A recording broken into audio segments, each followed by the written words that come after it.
कहानी की शुरुआत में हम देखते हैं कि कुछ बेहद खतरनाक क्रिमिनल्स को एक समुद्री जहाज के जरिए अपने देश वापस ले जाने की प्लानिंग चल रही है। उनमें पार्क नाम का एक क्रिमिनल सबसे ज्यादा खतरनाक था। उसने 30 से भी ज्यादा औरतों के खून किए थे और उसे अपने किए पर जरा भी पछतावा नहीं था। जल्द ही वो ऑफिसर ली से बदतमीजी करने लगा तो ली ने उसे गुस्से में बुरी तरह पीट दिया। वहीं हम देखते हैं कि पुलिस हेडक्वार्टर से ऑफिसर डेविड सबको अपना काम समझा रहा था। इसके बाद सभी क्रिमिनल्स को अलग अलग सेल में भेज दिया गया, जहां पर हर एक क्रिमिनल्स के लिए एक गार्ड रखा गया। फिर ली ने सभी अपराधियों को यहाँ के कानून बताए तो अपराधियों ने उसके खिलाफ आवाज उठाई, लेकिन टॉम नाम का एक अपराधी एकदम शांत रहा। उसके अलावा वहाँ कई औरतें भी थी जो बेहद शातिर अपराधी थी, जिनमें से एक का नाम जैनी था। जैनी पर अपने पति और उसके माँ बाप के कत्ल का इल्जाम था। उन औरतों पर नजर रखने का जिम्मा ऑफिसर मैरी और डॉक्टर मैक्स पर था। उन खतरनाक अपराधियों को इतनी दूर ले जाने में कोई ना कोई हादसा होना पक्का था। यही सोचकर डॉक्टर मैक्स को भी उस मिशन में शामिल किया गया था। जब वो मिलकर अपना सामान बचा रहे थे तो डॉक्टर मैक्स ने चुपके से दवाइयों के डब्बे से एक इंजेक्शन चुरा लिया। वहीं दूसरी ओर किचन में रसोइयों का एक ग्रुप मौजूद था जो मिलकर खाना बना रहे थे। उसी वक्त डॉक्टर मैक्स चुराई हुई दवाइयां लेकर इंजन रूम में पहुंच गया। तब ये खुलासा होता है कि डॉक्टर मैक्स को इस शिप पर मौजूद सबसे खूनख्वार क्रिमिनल अल्फा को इंजेक्शन देने का मिशन दिया गया था। उस इंजेक्शन का मकसद अल्फा को पूरे सफर में सुलाए रखना। इधर डेविड कुछ खुफिया कागज देख रहा था तो उसे पता चला कि अल्फा पहले मिलिट्री में हुआ करता था। खैर रात के समय शातिर पार्क अपनी जीप में से छुपाई हुई तार निकाली और उसकी मदद से अपनी हथकड़ी खोल दी। फिर उसने ये तार दूसरे कैदी को दी ताकि वो भी आजाद हो सके। तभी अचानक ये खुलासा होता है कि किचन में जो रसोई मौजूद थे वो कोई और नहीं बल्कि पार्क के ही चेले थे, जो कि असली रसोइयों को जान से मारकर उनकी जगह शिप में घुस गए थे। वहीं पार्क के सेल में जब एक पुलिस वाला चेक करने आता है तो पार्क और उसके साथी मिलकर उसकी जान ले लेते हैं और उसकी लाश को फ्रीजर में छुपा देते हैं। इसके बाद पार्क के गुंडों ने कंट्रोल रूम में जाकर वहां मौजूद पुलिस वालों को भी मौत के घाट उतार दिया और सारी नेटवर्क वाली तारें काट दी ताकि पुलिस हेडक्वार्टर से कोई बात न कर सके। खैर जल्द ही ऑफिसर ली को शिप में हो रही गड़बड़ के बारे में पता चला तो उसने अपनी टीम को जल्द से जल्द इकट्ठा किया, जिसमें मैरी भी शामिल थी। लेकिन जब तक वो कंट्रोल रूम में पहुंचे पार्क के गुंडों ने अचानक उन पर हमला कर दिया। जल्दी वहां पर जबरदस्त गोलाबारी शुरू हो गई, मगर ऑफिसर ली और मैरी ने मिलकर पार्क के सभी गुंडों को खत्म कर दिया। तभी मैरी को एक क्रू मेंबर दिखा जो अपनी आखिरी सांसें गिन रहा था कि इमरजेंसी में पुलिस हेडक्वार्टर तक खबर कैसे पहुंचा सकते हैं। तो उस आदमी ने बताया कि वो इंजन रूम में मौजूद सैटेलाइट फोन का इस्तेमाल कर सकते हैं। वहीं दूसरी ओर हम देखते हैं कि पार्क ने बाकी सभी क्रिमिनल्स को भी रिहा कर दिया था, मगर टॉम ने उसे समझाया कि शिप को हाईजैक करने से कुछ नहीं होगा,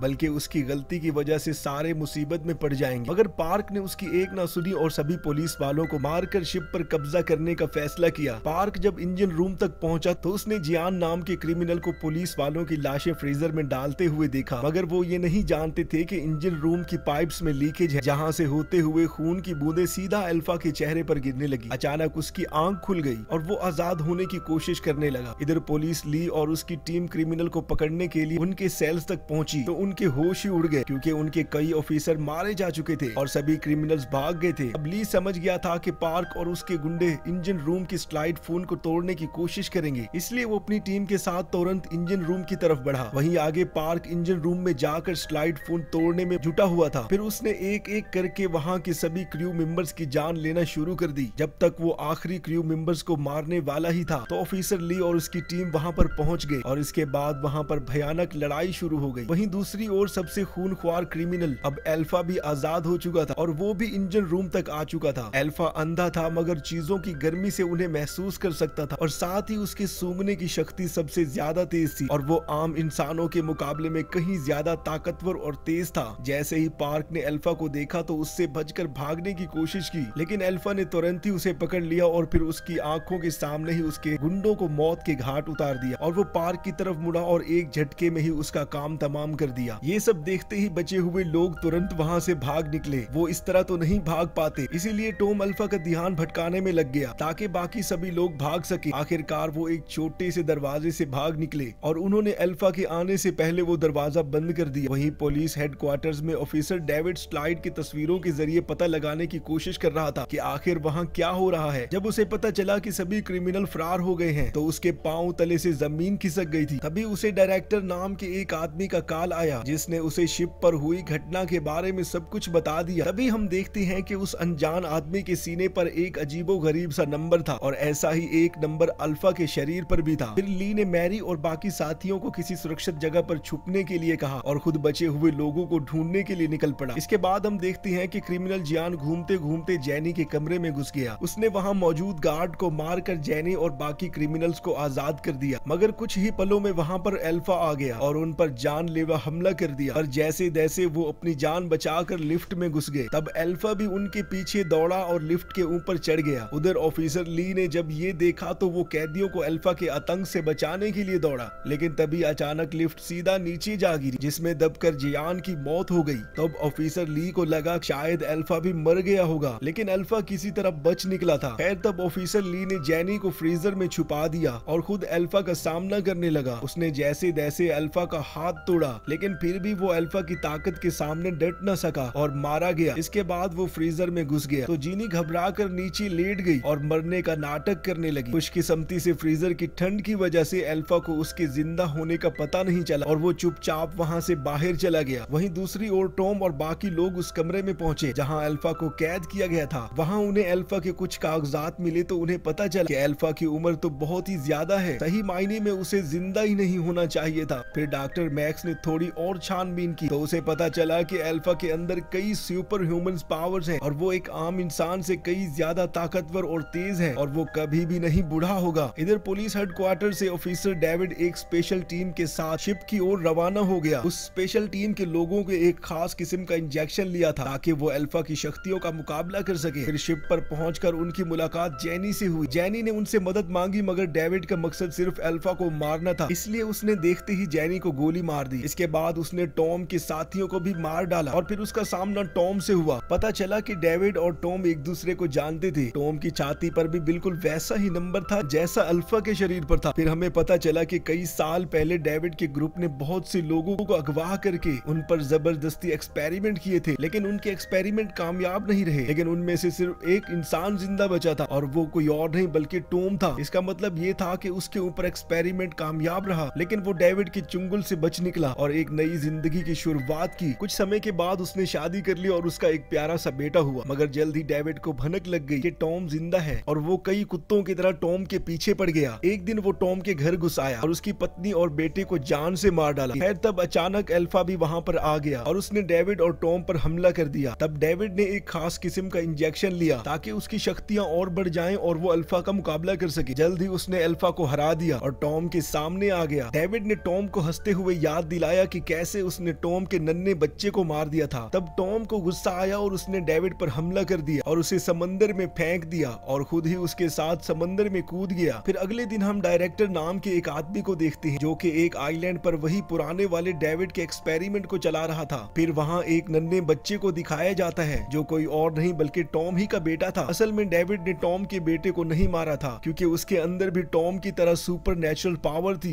अब डायरेक्टर का मकसद था ऐसे ही एक्सपेरिमेंट करके बच्चों को सुपर ह्यूमन बनाकर एक नई दुनिया का निर्माण करना। उधर टॉम समंदर में कूदने के बाद बचकर किनारे तक पहुंचा और अब वो उस खुफिया ऑर्गेनाइजेशन से अपने परिवार की मौत का बदला लेने के लिए पूरी तरह तैयार था। और इसी के साथ ये मूवी खत्म हो जाती है। तो जिसने हमारे चैनल को सब्सक्राइब नहीं किया, चैनल को सब्सक्राइब कर ले। मिलते हैं नेक्स्ट वीडियो में।